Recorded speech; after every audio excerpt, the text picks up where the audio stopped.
천상으로 띄우는 편지. 문보근.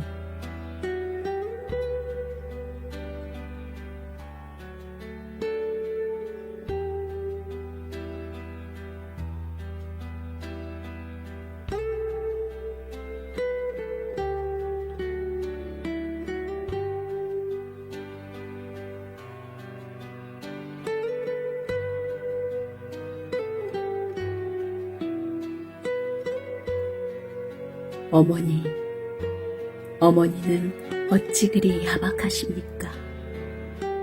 꿈속에서라도 얼굴 한번 보여주시지 않고서요. 가신 그곳이 그리도 좋으신가요? 이 자식놈 보고 싶지도 않으신가요? 얼굴 한번 보여주시지 않네요. 어릴 적 내 모습은 가물가물하는데 당신에 대한 기억은 세월도 지울 수 없는가 봅니다. 당신 모습은 늘 내 안에서 생방송합니다. 하얀 찔레꽃 피는 요즘이면 하얀 저고리 치마에 흰 고무신 신고 사뿐 다가오시는 어머니 모습이 시리도록 눈앞에 아른거립니다. 얘야, 생선은 어두일미란다 하시며 나한테는 몸통 먹여주시고 머리만 드시는 어머니. 가마솥에 보리쌀을 안치시고 보리쌀 가운데 흰쌀을 보름달 띄우듯 밥지어 쌀밥만 주시던 당신. 어릴 적 어머니 날 효정에서 장한 어머니로 선정돼 부상으로 받은 고무신을 가슴에 안고 환하게 웃으시던 어머니. 애인이 생겼다는 나의 말에 남자는 기죽으면 안 되는겨 하시며 몸빼바지 속 뒤져 꼭이 탄 지폐 몇 장 손에 쥐어 주시던 어머니. 어머니, 한 가지 궁금한 것은 이 아들 장가 가는 기쁜 날 어머니는 왜 그리도 눈물 흘리셨나요? 그러나 알 것 같습니다. 아버지 생각이 나신 거겠지요. 일찍이 후련단신된 지난 날들이 주마등처럼 스쳐 지나간 거겠지요. 어머니가 사시던 이 땅엔 봄이 왔습니다. 어머니가 봄나물 뜯으시던 언덕에도 어김없이 따뜻한 봄이 왔습니다. 그런데 내 마음은 왜 이리도 추운가요? 모두들 봄이 왔다고 좋아들 하는데 보이는 것은 어머니 얼굴로 보이고 만지는 것은 온통 어머니 손 같습니다. 어머니는 나쁜 바보. 나를 빚을 때 기억은 잘 잊어버리게 만드시지 않고서요. 그리움은 금세 있게 만들지 않고서요. 지금 나는 줄이 끊어진 연처럼 그 들녘에 서서 당신 이름을 불러봅니다. 부를수록 더 사무쳐 오는 이 그리움. 아, 어머니가 보고 싶습니다. 몹시 보고파서 당신 얼굴 그리다가 겨우 동그라미만 그려놓고 하늘을 바라봅니다. 차마 눈, 코, 입 다 그리지 못하고 나는 그만 웁니다. 어머니, 나의 어머니.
나는 아내란 말을 얼마나 사랑했는가. 문복은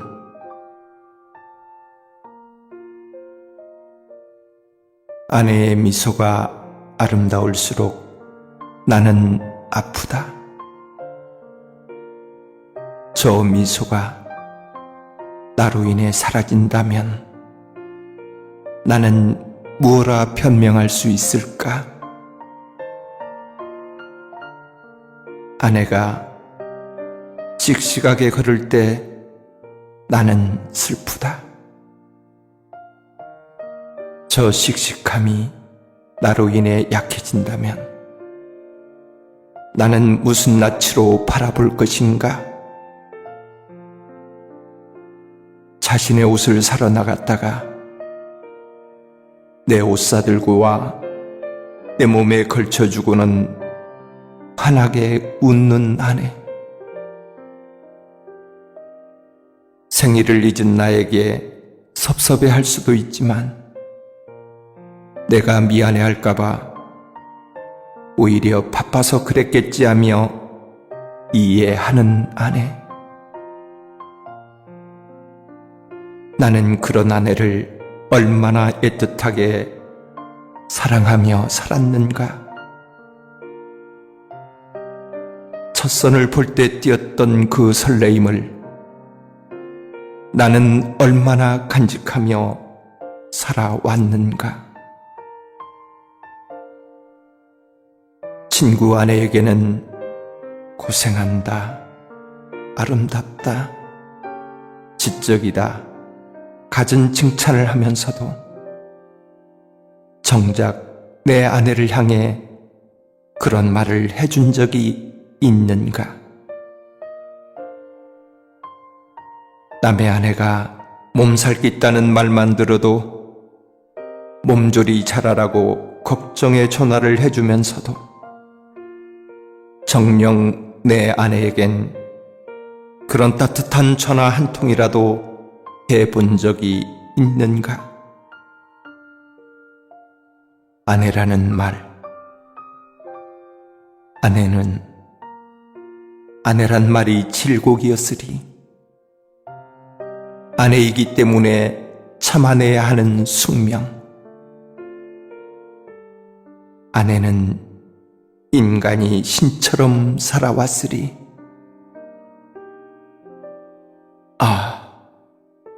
우리 부부가 앞으로 별을 보면 가슴 뛸 날이 얼마나 남아있을까? 모르는 사이가 만나 아는 체 하며 살다가 모르는 사이로 돌아가는 것이 부부의 인연인 것을.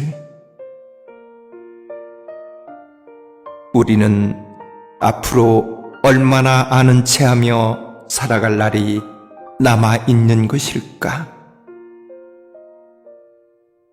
앞을 보니 숨이 차도록 사랑해도 얼마 남지 않은 우리 부부 인연의 길. 아,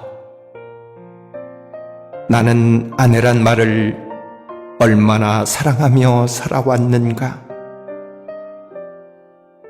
아내는 여자보다 강했다. 강하기 위해 포기해야 할 일들이 참 많이 있었을 것이다. 내가 잘해줬기 때문이 아니라 그 포기함으로 생긴 내공으로 얻어진 저 미소,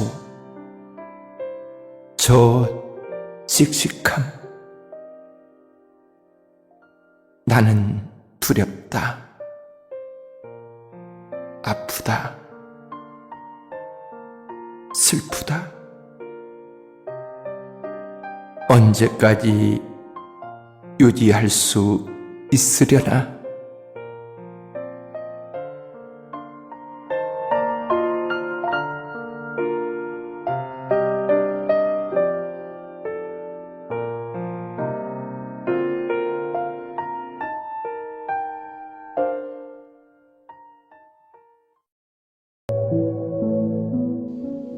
아버지의 아내, 나의 어머니, 문복은.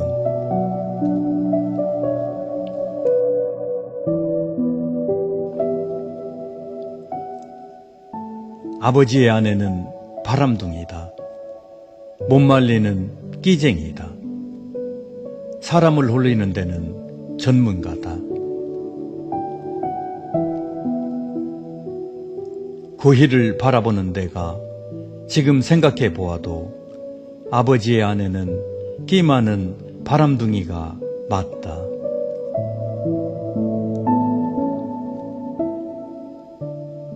아버지는 지독한 애처가였다. 아내가 원하는 것이라면 별이라도 따다 줄 태세다.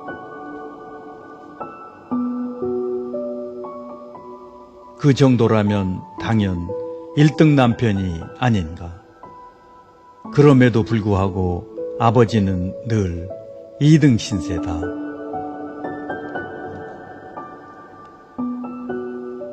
이유는 아버지의 아내에게는 남자가 생겼다.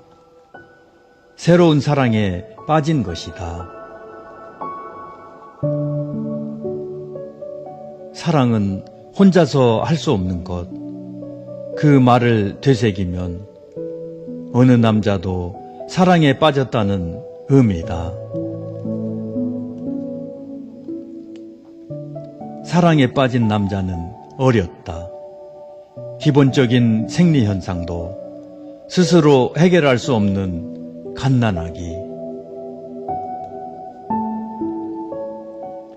그런 남자가 사랑에 빠진 까닭은 있었다. 어른들도 초행길은 불안한 일이다. 갓 태어난 어린 남자는 오죽했으랴.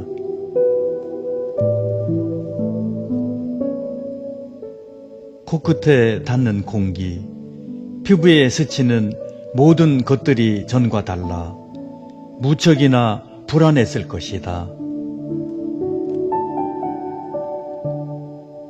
불안한 남자는 지푸라기를 잡는 심정이랄까. 살아남아야 하겠다는 본능적인 생존의식이 발동했을까. 어린 남자는 아버지의 아내에게 전적으로 매달릴 수밖에 없었을 것이고, 또 다른 이유가 있었다면 처음 닿는 손길이 그리 나쁘지 않았던 것은 아닐까. 처음 해본 목욕이나 처음 입어본 베네옷이나 처음 안겨본 사람의 가슴이나 무엇보다도 처음 바라보는 젖맛에 완전히 매료당했을지도 모르겠다. 그래서 남자는 자연스럽게 아버지의 아내에게 의지하게 되었고 본능적으로 매달리게 됐을지도.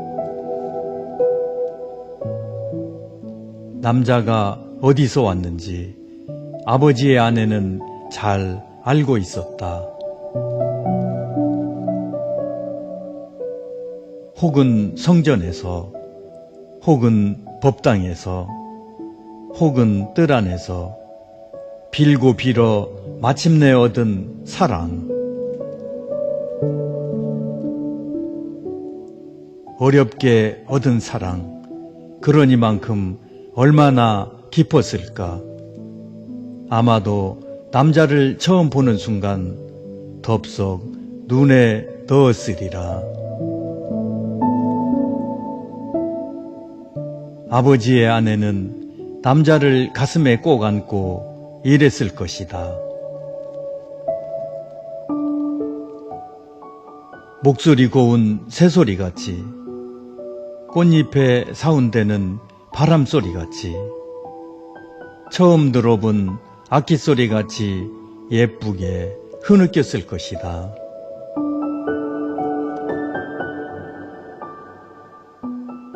유리컵을 닦듯, 난을 치듯, 술을 놓듯 정결한 마음으로 혼신을 다하여 남자에게 사랑을 쏟으며 키웠을 것이다. 어린 남자도 하늘을 우러러 보듯, 바다를 사모하듯, 호수를 바라보듯 아버지의 아내에게 전폭적인 신뢰를 보내며 지냈을 것이다. 아버지의 아내는 타고난 끼로 어린 남자 마음을 사로잡았고, 남자는 탁월한 선택으로 아버지의 아내 사랑을 독차지하며 커왔을 것이다. 남자가 커서 시인이 됐다면 다음과 같은 시를 썼을지도. 나의 어머니 문복은, 당신은 하늘이요 나는 구름, 나를 당신 품에 머물게 해주오. 파란 하늘 일 때까지 내 그리움 다 쏟으오리다. 나는 촛불이요 당신은 문, 당신의 문을 닫아주오. 그 문을 붙잡고 내 몸 한 점 없이 다 태우리다. 나는 개울이요 당신은 돌, 당신의 돌을 내게 놔주오. 그 징검다리 딛고 모진 세상 건너가리다. 나는 아들이요 당신은 어머니, 그 무릎을 내게 내주오. 그 무릎 빼고 실컷 잠들어 보리다. 나의 어머니시여.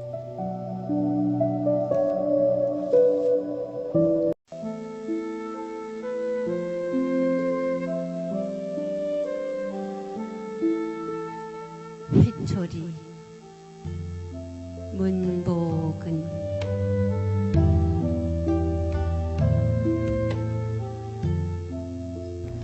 회초리는 자라나는 어린이만 필요하지 않다. 나이 들면 없어질 줄 알았던 고집이 더 성하여지고, 나이 들면 너그러운 마음이 생겨날 줄 알았는데 더 소가지가 밴댕이가 된다. 나이 들면 당연히 품어져 나와야 할 인품이 삭정이처럼 앙상해지고, 나이 들면 어른답게 충고도 있어야 하는데 말의 수줍음만 늘어간다. 남의 얘기가 아니라 내 얘기를 하고 있는 것이다. 나에게 회초리를 든다.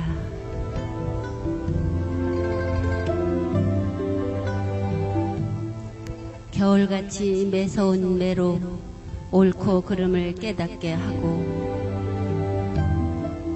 봄처럼 그윽한 봄향기 매로 메마른 정을 품어내야 한다.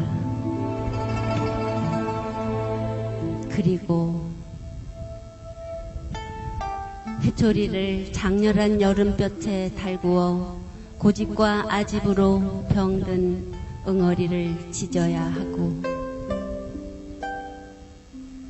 가을같이 풍어려운 매로 이웃의 넉넉함을 선사하는 훈훈한 사랑이 되어야 한다. 나이 들면 어이할고 허리 휘어지고 점점 근력은 딸리고 모든 게 귀찮아지는 것을. 그러기에 회초리가 답이다. 나도 늙어가니 꾀만 늘고 헛소리가 이빨 사이로 여과 없이 새어나온다. 다행인 것은 눈이 침침하여 볼 수 없었던 세상을 마음의 눈을 켜고 바라보니 또 다른 미각이 살아나는 것을. 회초리로 다듬고 세상을 걷다 보니 걸어온 발자국이 예쁜 선을 그리고, 회초리로 때려 다스리니 마음이 순해지고 부드러운 북어머리 되는구나. 덤으로 저녁 노을이 이렇게 아름다웠던가.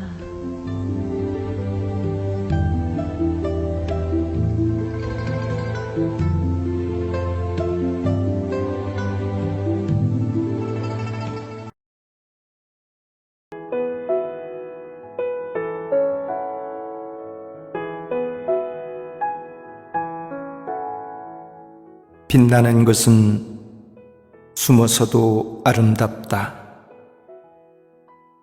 문복은. 장미꽃은 예쁘다 해도 그 열매는 없고, 호박꽃은 덜 예뻐도 복스런 호박이 열리듯 빛나는 것은 숨어서도 아름답다. 사람을 판단할 때 우리는 외모만 보고 판단할 때가 있다. 사람의 관계 속에서는 외모보다 내면이 더 중요한 것. 그런데 안타까운 일은 그 내면을 아는 시점이 세월이 흘러 관계가 끊어진 후에야 알게 된다는 점이다. 천하에 둘도 없는 구두쇠 할머니가 있었다. 상대해선 안 될 사람, 배품이란 눈꽃만큼도 없는 사람, 몰인정에 차가운 사람. 이 말은 구두쇠 할머니에겐 늘 따라붙는 수식어다. 알뜰한 것을 넘어 찔러서 피 한 방울도 안 나올 것 같은 할머니. 할머니는 30평이 넘는 아파트에 혼자 사시고 구두쇠란 말을 듣는 이유가 있다. 한 달 전기료가 2만 원이 넘지 않았다. 그 추운 삼동에 한 달 가스 사용료도 2만 원이 넘지 않았고 수도료도 2천 원을 넘지 않았다. 아무리 아끼며 산다 해도 30평이 넘는 아파트 살림살이에 이런 결과가 어떻게 가능할까? 일반 사람은 불가능했겠지만 할머니에게는 좋게 가능한 일이다. 동지서 딸 그 추운 겨울에도 보일러는 돌아감을 허락치 않았고 에어컨은 보기 좋은 장식품이고 선풍기는 꽂아놓은 보리자루로 만들었다. 한 방울 물도 아끼려고 기본적 생리현상도 참다 한계에 도달했을 때 사용했고 설거지 수돗물 흐름은 쫙쫙도 아니고 졸졸도 아닌 심하게 말해 똑똑이었다. 우리는 라면 하나도 유통기한을 확인하고 끓여 먹는데 아끼는 데 달인인 할머니 냉장고 안에는 5년이 넘는 음식물도 가득하다. 버려야 한다고 먹으면 큰일 난다는 이웃지인들의 말에도 요지부동인 할머니의 고집. 오히려 멀쩡한 음식을 버리긴 왜 버려? 하시며 버럭 화내시는 할머니. 더욱 놀라운 사실은 며느리들이 명절 때나 그 밖의 일로 할머니 집에 방문해야 할 때에는 자신들이 먹을 음식을 싸들고 와야 했다는 것. 이유는 할머니 집에서 음식을 만들 때 나올 쓰레기 봉투값하며 씻을 때 물세값하며 조리할 때 나올 가스값하며 그런 것들이 할머니는 아깝기 때문이었다. 그래서 며느리들은 시댁에 방문할 때마다 자신이 먹을 음식을 자신의 집에서 만들어 싸들고 와야 했다. 그럼 할머니는 가난했을까? 가난했기에 할머니는 아껴야 했을까? 아니다. 할머니는 부자다. 살고 있는 아파트 시가는 6억이 넘고 각 은행에 지린 통장 잔액만도 무려 4억이 넘게 들어있는 큰 부자다. 자식들도 부자인가? 아니다. 자식들은 자가를 보유한 사람 하나 없고 심지어 월세로 살아가는 자식도 있다. 할머니는 부자, 자식들은 가난. 그러니 주변의 따가운 시선은 어쩌면 당연한 일. 할머니를 가리켜 이웃들은 몰인정한 사람, 상대 못할 사람, 돈밖에 모르는 지독한 구두쇠라는 비난의 말들을 쏟아낸다. 죽을 때 가지고 가려나? 자식들이 불쌍하지도 않은가? 조금이라도 도와주면 자식들의 삶이 훨씬 수월할 텐데. 욕은 안 했지만 욕에 가까운 말을 퍼대는 이웃들. 그런 말에도 개의치 않는 할머니. 모두가 곁을 떠나고 할머니가 홀로 사는 이유다. 그런 사람을 누가 좋아하겠는가? 다행히 한 곳은 있다. 돈이 많은 것을 아는 은행 직원들이다. 음식의 유통기한이 없는 할머니라더라도 할머니 인생의 유통기한이 없는가? 할머니도 어김없이 여기저기 아프다. 아프니 할머니는 외롭다. 그러나 찾아와주는 이 한 사람도 없다. 사람 인심이 그런 것인가? 아무리 구두시로 살았다지만 아프고 외로울 때 들여다 보아주는 것이 이웃의 인정인 것을. 할머니의 건강이 깊어질수록 이웃들의 관심은 할머니의 건강이 아니라 저 많은 재산은 어찌 될 것인가였고, 평생 번듯한 옷 한 벌과 맛난 음식도 자제하며 구도시로 살더니만 재산이 많으면 뭘 하나 하는 것이었다. 그런 할머니는 어느 날부터 아니 보였다. 할머니가 살던 집 생활도구는 낯선 사람들 손에 어디론가 실려나가고 딴 사람이 이사와 살기 시작했다. 이렇게 되자 이웃들의 관심이 더 높아졌다. 아, 구두쇠 할머니는 어떻게 된 것인가? 그 재산의 행적은? 평생 구두쇠로 살더니 말년에 그 많은 재산을 놔두고 혹시 어떻게 눈을 감았을 것인가? 그러기에 사람은 적당히 아끼고 즐기며 살아야 하는 것. 모두가 이렇게 생각하고 있을 때 할머니의 주거래 은행에서 할머니에 대한 소문이 흘러나왔다. 10억이 넘는 전 재산을 모두 다 서울대에 기부하고 빈손으로 어느 모처 요양병원으로 갔다는 것. 덧붙여 들려오는 말, 전 재산을 기부하는 날 할머니는 기뻐 그렇게 우셨다는 말, 그리고 자신들에게 돌아올 수 있는 어머니 재산을 흔쾌히 포기한 자식들, 오히려 장한 어머니라고 몹시도 자랑스러워했다는 훈훈한 말. 이 소식을 접한 살던 곳은 조용했다. 아니, 숙연하다. 구두쇠, 자신의 이익을 위한 구두쇠는 아름답다 말할 수 없다. 하지만 쓰고 싶은 것 안 쓰고, 먹고 싶은 것 참고, 입고 싶은 것 안 입고 그렇게 모은 재산, 그렇게 모은 재산을 어려운 이웃을 위해 기부했다면 그 구두쇠는 아름답지 아니한가?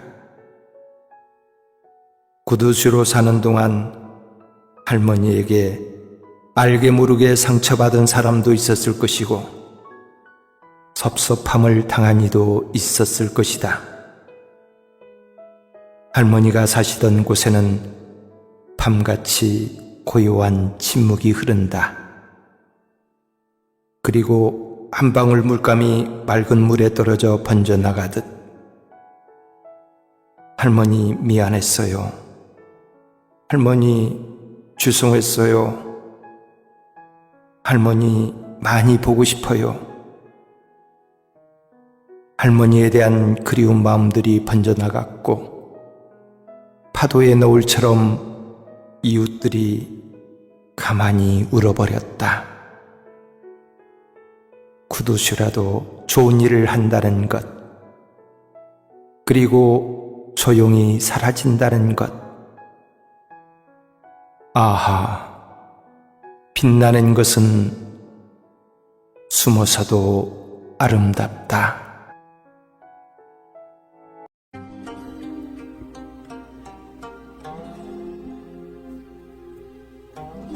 아버지로 산다는 것은 문부근.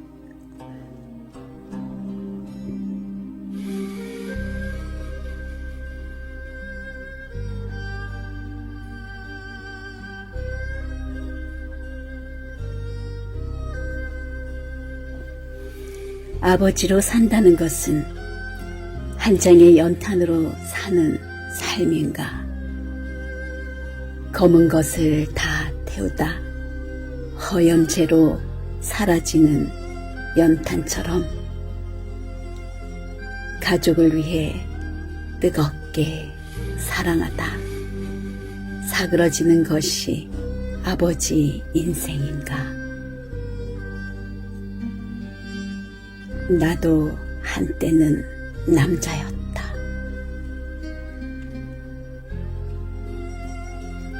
자유롭게 하늘을 훨훨 나르던 새 같은 남자.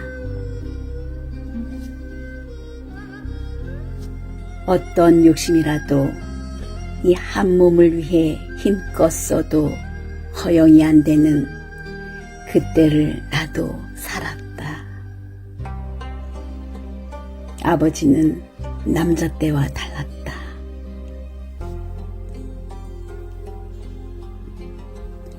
아버지가 되는 순간 나를 위해 하던 날개짓도 이제는 가족을 위해 해야 했고, 나를 위해 가졌던 욕심도 이제부터는 저와 자식을 위해 알뜰하게 욕심을 부려야 했다.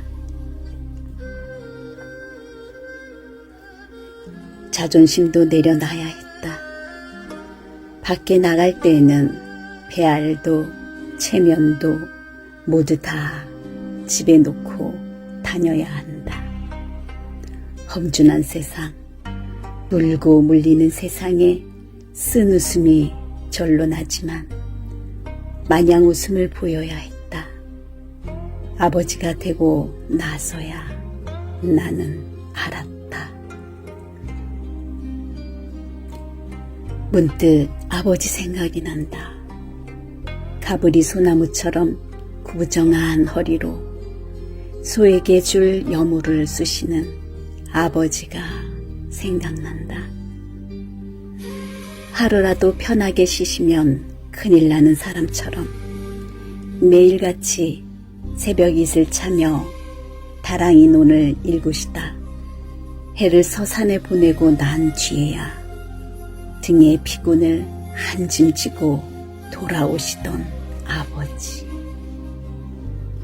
도시락을 입고 등교한 날이면 논매다 오셨는지 남루한 옷차림으로 도시락을 건네주며 환하게 웃으시던 아버지. 말은 제주도로 보내고 아들은 서울로 보내라는 말이 있듯이 내가 서울로 전학하던 날 30리가 넘는 기차역까지 달구지에 태워다 주시고 열차가 출발하여 보이지 않을 때까지 그을린 손을 흔들어 주시던 아버지. 아버지는 그래도 되는 줄 알았다. 당연히 그래야 되는 줄 알았다. 아프지도 않고 외롭지도 않고 그런 줄 알았다. 나는 아버지가 돼서야 알았다. 아버지도 건드리면 우수수 떨어지는 낙엽 같은 거라고. 때리면 소리나는 종소리 같은 거라고. 아버지가 되고 나서야 나는 알았다. 비라도 내리는 날이면 아버지처럼 내 온몸이 소리를 낸다. 바람이 세게 부는 밤이면 외로워서 가슴이 문풍지처럼 운다. 그래서 아버지는 밤마다 막걸리를 드셨나 보다. 술이 외로움을 쫓는 유일한 출로였던 것 같다. 아버지로 산다는 것은 마네킹 운명처럼 살아가야 하는 것. 흉을 보아도 놀림을 당해도 아버지는 웃어야 한다. 아버지는 밤새도록 앓다가도 아침이면 거뜬히 일어난다. 그렇게 일어나야 한다. 그게 아버지다. 그래야 아버지가 된다. 가족은 보석이다. 가족은 아버지의 별이다. 아버지에게는 가족의 삶의 존재 이유다. 작은 가시에 찔리면 참 아프다.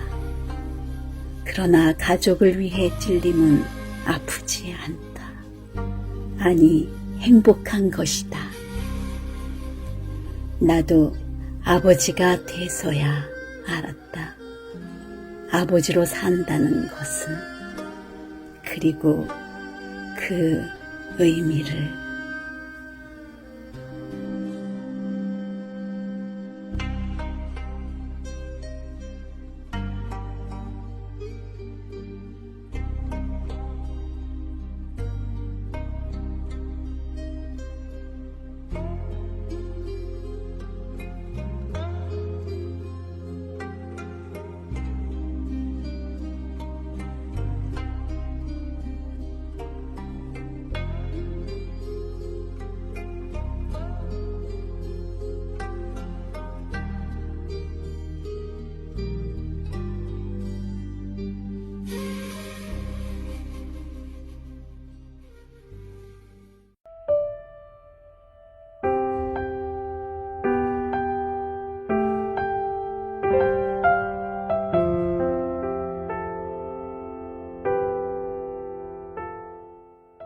따뜻한 겨울 이야기.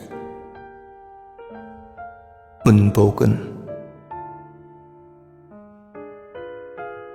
추운 겨울 어느 날, 구두 가게에서 구두를 고르고 있을 때 내 옆에 남루한 옷차림의 할머니가 진열된 남자 구두를 어루만지고 있었다. 구두를 한참을 살피던 할머니는 가격표를 가리키며 나에게 물었다. 선생님, 이 구두값이 얼마로 쓰여 있나요? 나는 글씨를 잘 몰라서요. 나는 대답했다. 30만 원이라고 쓰여 있네요. 할머니는 높은 가격에 놀란 듯 30만 원이요? 좋아 보이긴 한데 가격이... 할머니는 실망한 표정을 지며 힘없이 말꼬리를 흐렸다. 그러면서도 구두의 미련을 버리지 못하고 구두 앞을 서성거린다. 누구한테 선물하실 건가요? 그건 남자 구두인데. 왠지 할머니가 안쓰러워 나는 이렇게 물었다. 손자가 대학에 입학했거든요. 선물하고 싶었는데. 할머니는 아쉬워하며 연신 구두 쪽을 뒤돌아보면서 힘없이 밖으로 나갔다. 이때 사장이 말했다. 그 할머니는 손자와 단둘이 사시는 분이세요. 박수 줍는 할머니. 아마도 그 큰 돈이 할머니에겐 없었을 거예요. 사장은 안타까운 표정을 지며 말했다. 그 말이 끝나기 무섭게 나는 그 구두를 가지고 할머니를 향해 내달렸다. 먼 발치에서 힘없이 걸어가는 할머니의 뒷모습이 보였다. 나는 할머니 앞을 가로막고 구두를 불쑥 내밀며 말했다. 할머니, 이 구두 받으세요. 그리고 손자 대학 합격을 축하해요. 할머니는 느닷없는 내 행동에 잠시 머뭇거리다가 눈이 불그레지면서 말했다. 아이고, 이렇게 고마울 때가 있나요? 너무 감사해요. 감사해요. 연신 고개를 숙이는 할머니를 뒤로하고 매장으로 다시 돌아온 나는 그 구두값을 지불하고 내 구두를 다시 고르기 시작했다. 사장이 웃으며 말했다.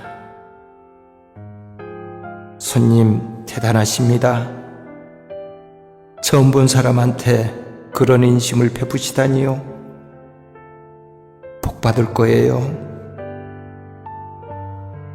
마음에 든 구두를 사장 앞에 내려놓으며 나도 웃으며 말했다.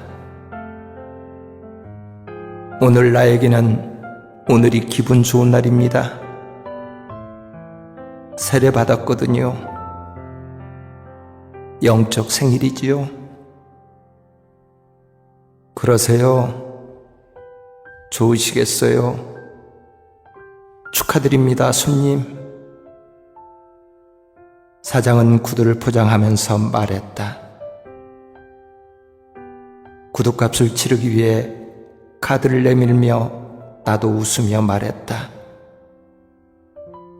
고맙습니다, 사장님.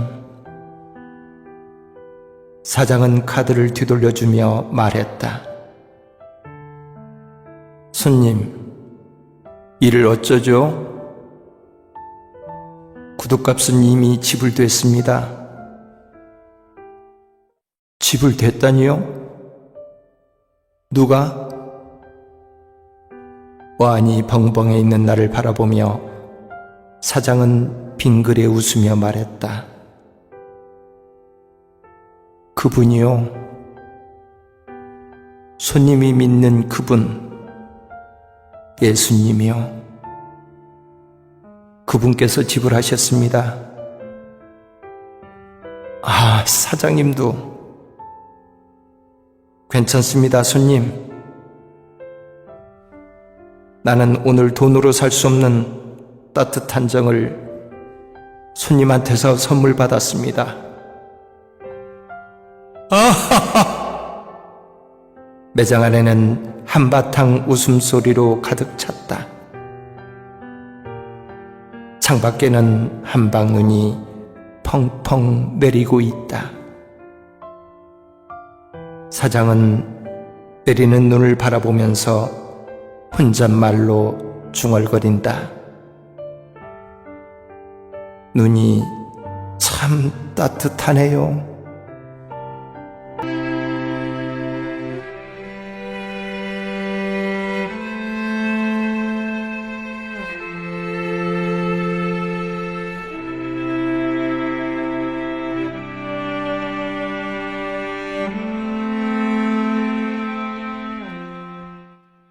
내 사랑하는 이여, 문복은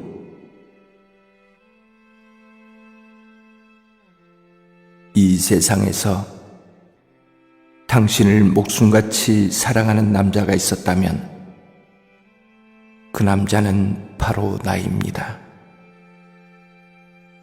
살아오면서 아름다운 여인을 수없이 보아왔지만 당신은 꽃 중에 내 꽃입니다. 이 세상에서 당신이 해준 밥을 많이 먹어본 남자가 있었다면 그 남자는 바로 나입니다. 남자로 산다는 것은 춥고 고단한 삶이지만 견딜 수 있었던 까닭은 따뜻한 밥이 되어준 당신 때문입니다. 이 세상에서 당신과 함께 역경을 이겨낸 남자가 있었다면 그 남자는 바로 나입니다. 부부의 삶이란 철로 같은 것. 열차는 한 철로로 달릴 수 없듯이 우리 가정이 순탄한 까닭은 당신의 희생이 있었기 때문입니다. 이 세상에서 당신에게 수없이 아픔을 준 남자가 있었다면 그 남자는 바로 나입니다. 남편은 아내에게 기쁨의 눈물만 나도록 명사가 아닌 느낌표로 살아가야 하는데 아픈 눈물만 흘리게 해 미안합니다. 내 사랑하는 아내여, 깊은 산속 서로 다른 곳에서 샘물로 태어나 아래아래로 흐르다 강물로 두물머리에서 만난 것처럼 당신과 만남은 나에게 행운이었습니다. 만난 것으로 그치지 않고 마침내 한 몸이 되어 부부란 이름으로 거친 망망대해 같은 세상을 함께 노저으며 나가는 한 여인이 당신이어서 고독해도 내 삶은 노래입니다. 50년 전, 그리고 50년 후 오늘 금혼식. 그때도 당신은 천사였고 지금도 당신은 나의 천사입니다. 한결같이 곱디고 온 마음을 어여쁜 쟁반에 담아 나에게 바쳐온 당신. 이제는 그 쟁반 위에 당신이 내게 준 감동의 눈물을 모두 담아 나의 꽃, 아내란 당신, 당신이란 나의 꽃에 내 감동의 눈물을 뿌리우며 살으렵니다. 사랑합니다. 나의 아내여. 이 세상에서 당신을 생명같이 사랑하는 여인이 있었다면 그 여자는 바로 나입니다. 살아오면서 근사한 남자를 수많이 보아왔지만 당신은 나무 중에 내 나무입니다. 이 세상에서 당신과 수없이 저녁을 마주한 여인이 있었다면 그 여자는 바로 나입니다. 여자로 산다는 것은 무섭고 불안한 삶이지만 견딜 수 있는 까닭은 당신의 따뜻한 가슴 때문입니다. 이 세상에서 당신과 함께 애환을 넘어온 여인이 있었다면 그 여자는 바로 나입니다. 부부의 삶이란 쌍노 배 같은 것. 배는 노 하나로 저을 수 없듯이 우리 가정이 순항한 것은 당신의 어깨가 있었기 때문입니다. 당신에게 섭섭함을 많이 준 여인이 있었다면 그 여자는 바로 나입니다. 아내는 남편에게 마침표로 살기보다는 형용사로 살아 결과가 아닌 과정을 높여주는 아내가 되어야 하는데 결과만 기대하는 삶이 돼 미안합니다. 사랑하는 낭군님이여, 나무꾼과 선녀가 만나듯 평강공주가 온달을 만나듯 당신을 만난 기쁨은 아담을 처음 볼 때 느꼈던 하와의 그 설레임, 그 설렘이 나의 것입니다. 꽃에겐 가장 행복한 순간은 나비를 만날 때입니다. 진주가 가장 빛날 때에는 예쁜 목에 곱상하게 걸리는 순간입니다.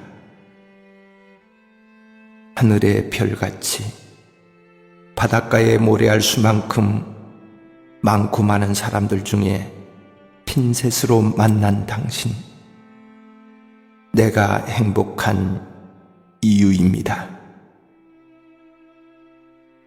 50년 전, 그리고 50년 후 오늘 금혼식.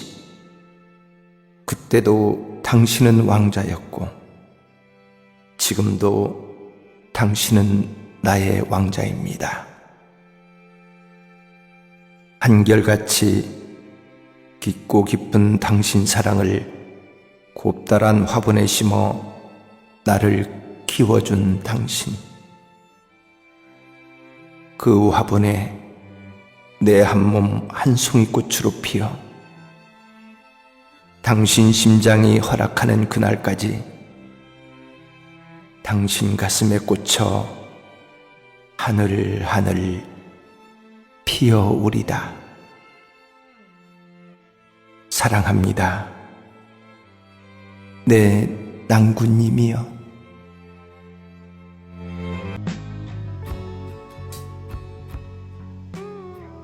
나는 나를 사랑한다. 문복은.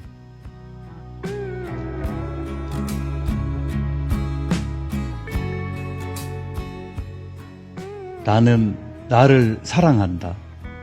내가 나를 사랑하지 않으면 살아온 내 삶이 너무 아플 것 같아. 나는 나를 사랑한다.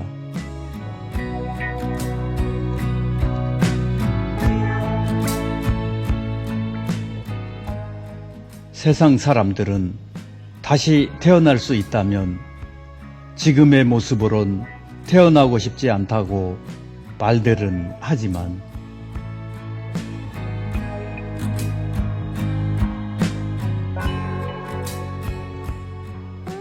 만일 내가 다시 태어날 수만 있다면 나는 무슨 수를 써서라도 지금의 내 모습대로 태어나고 싶다.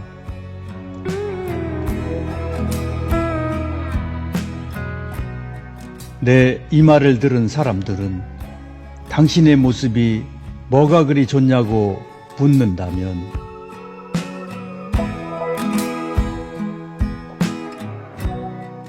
나는 분명하고 단호하게 딱 잘라 말할 것이다.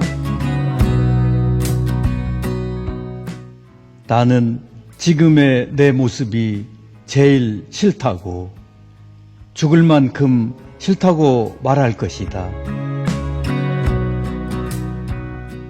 내 대답을 듣고는 사람들은 또 이구동성 말을 하겠지.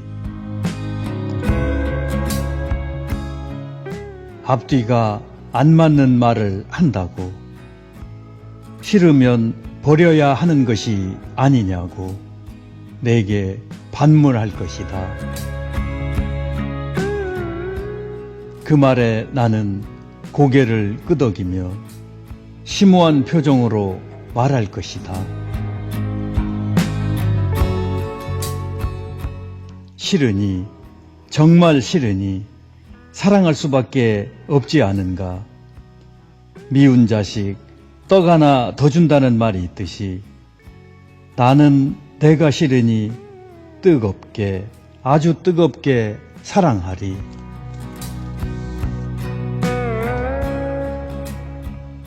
뜨겁게 사랑하지 않으면 지난 날들이 억울하고 무슨 낙으로 무슨 재미로 남은 여생을 살겠는가.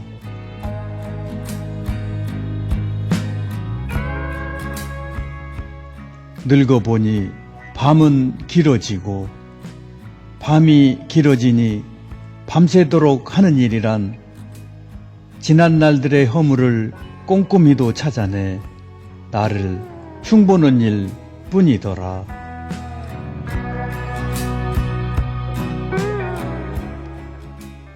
유명한 어느 교수도 모두의 우상인 재벌 회장도 떠날 때는 회한의 말을 산더미처럼 쏟아내고 갔거늘.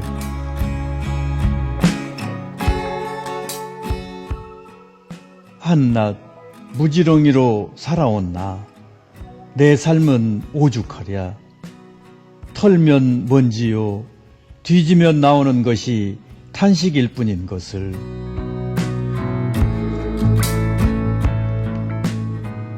사람들아, 내 말 좀 들어보소. 한 번 떠난 사람이 다시 돌아왔다는 얘기를 어디서 들어본 적이 있느뇨?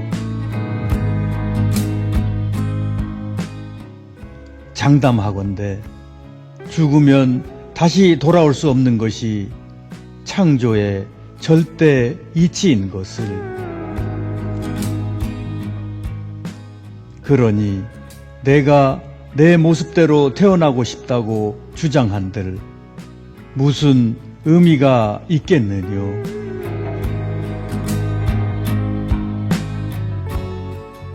지금의 내가 슬프도록 밉다. 그간 살아온 내 삶이 망조로 내 앞에 걸리적거리고 있을 뿐이어라.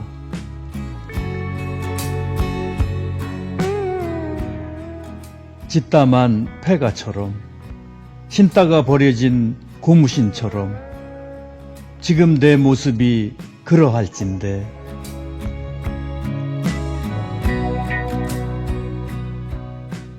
이풍진 세상, 내가 나를 굳이 사랑한다고 말함은 지금도 서러운데 만일 내가 나를 싫다고 말한다면 얼마나 내가 더 서러워지겠느뇨. 어슴이 일을 잘못한다고 끼니를 굶길 수 없으며 짖지 않는다고 산 짐승인 개를 내칠 수 없음이니 하물며 나일진데 잘못 살아왔던들 볼멘 소리로 나를 나무랄 수 있겠느뇨.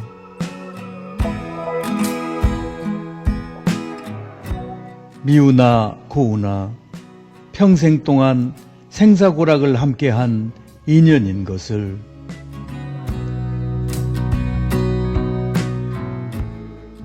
기쁠 때에는 가장 먼저 웃어주고 슬플 때는 남몰래 흘려준 눈물인데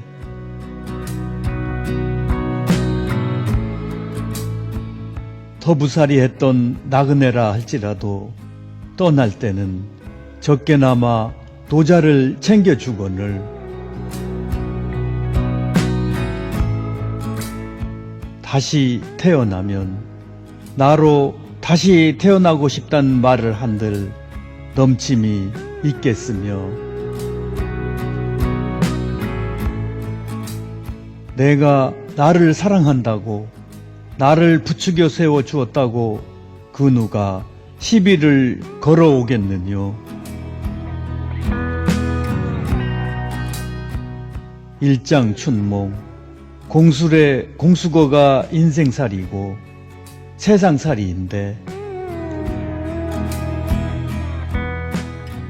이왕지사 지난 일인데 다 용납하고 푼수처럼 바보처럼 나는 나를 사랑한다고 친애하며 남은 여생 살아갈랍니다.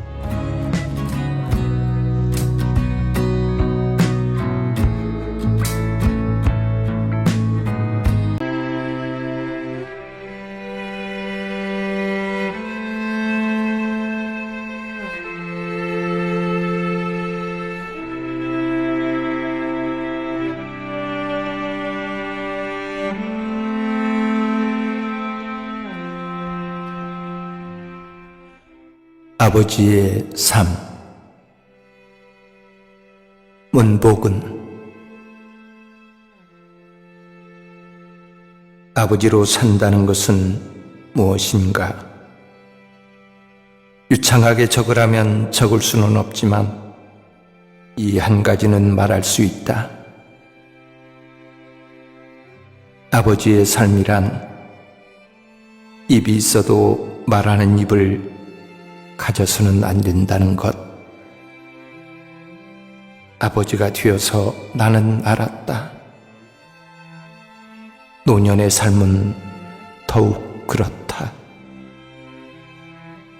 배움은 짧지만 세상을 이만큼 살아보니 저절로 알게 되는 것이 많아지더라. 요즘 너나 할 것 없이 자식들은 고분고분하게 듣더냐. 잔소리로 여기는 것을. 그래서 입을 다물고 살 수밖에.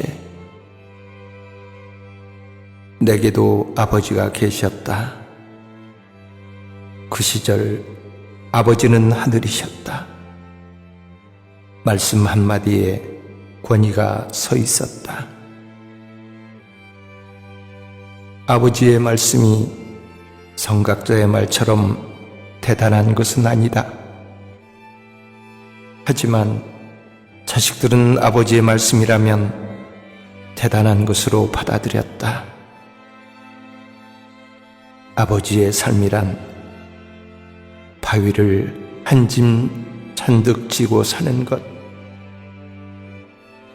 예전에 아버지들은 이 힘든 삶을 어떻게 이겨나가며 사셨을까? 아마도 이랬을 것이다. 삶이 버거워도 자식들로 하여금 아버지로 대접받는 재미로 힘든 일도 참으며 사셨으리라. 그 시절에는 좋은 것이 참 많았다. 나이든 부모를 모시는 일에는 이 일을 단 자식은 별로 없었다. 자신의 삶이 아무리 궁핍해도 모시는 일에는 자식들 의식 속엔 당연시했다. 꼭 그렇다고 말할 수는 없지만 아버지는 자식들을 위하여 일생을 바쳐 사는 것이 어쩌면 노후 대책으로 여겼을지도 모른다. 어머니는 어떠하셨는가? 돌을 빵이라고 아버지가 잘못 말해도 믿어주는 게 어머니의 마음이었다. 큰 산이라고 생각하며 사셨다. 세상이 참 많이도 변했다. 다 변해도 변하지 말아야 할 것이 있다. 인륜이란 것, 사람의 도리는 변하지 말아야 한다. 아름다운 가족이란 아버지는 자식들에게 덕담을 해주고 자식은 아버지가 조금 부족해도 존경하며 사는 것이다. 그러나 요즘 가족 형태는 어떠랴? 덕담하기도 두렵다. 자식들은 아버지의 일언도 듣기를 힘들어한다. 이해는 된다. 요즘 살기가 얼마나 팍팍한가. 나가면 모두가 전쟁이다. 이겨야 산다. 자식들은 늘 긴장 속에 살고 있다. 불쌍하다, 자식들이. 하지만 그럴수록 가족애로 똘똘 뭉쳐 살아야 하는데 예나 지금이나 아버지의 삶은 자전거 타는 인생이다. 자나깨나 페달을 밟아야 한다.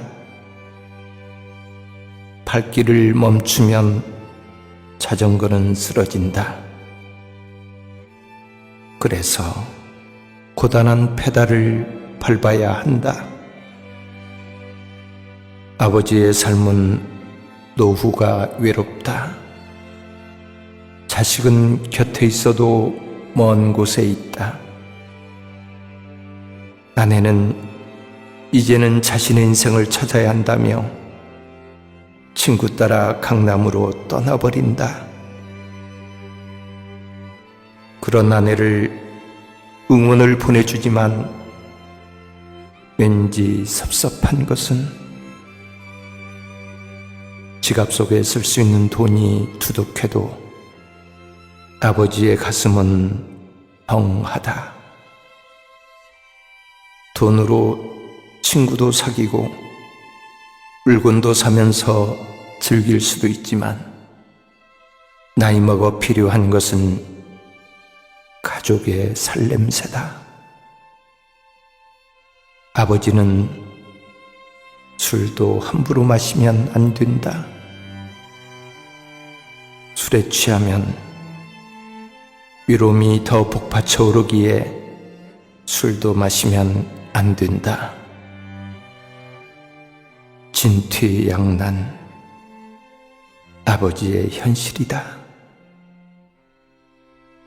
아버지의 삶.